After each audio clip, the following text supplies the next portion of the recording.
This weekend, the 4th honor flight will take Montana World War II vets to Washington, D.C. to visit the World War II Memorial. And on the flight will be Lester Crouse, a prisoner of war who was born and raised on a ranch in Spring Hill. MTN's Judy Slate sat down with Crouse earlier today.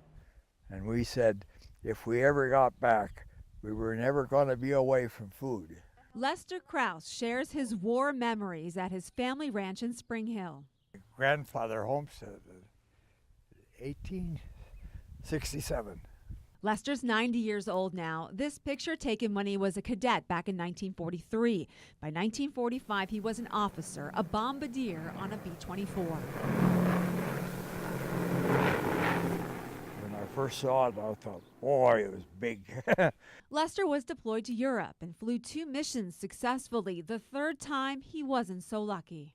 Our plane got shot up over the target. The engine stopped, and so we had to bail out. He landed in Albania and was captured by villagers who eventually turned him over to the Germans. He was eventually taken to the same prison camp that the Great Escape movie was based on. We weren't abused, we weren't beaten, but we were cold and hungry. After about 5 months, they were suddenly forced to march in the dead of winter for days until they got to a train station where they traveled by cattle car to a prison camp near Munich. We were there until Patton tanks broke through the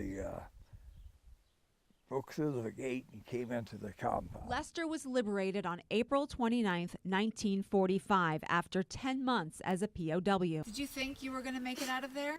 There's times I didn't. Lester made it back home to the ranch. Waiting for him, a son born while he was in captivity. 2 more children followed, then 7 grandchildren and 3 great-grandchildren.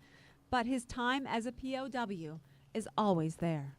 Oh, you know, sometimes I forget my neighbor's next door name, but those time I spent there is still pretty vivid. In Spring Hill, Judy Slate, MTN News.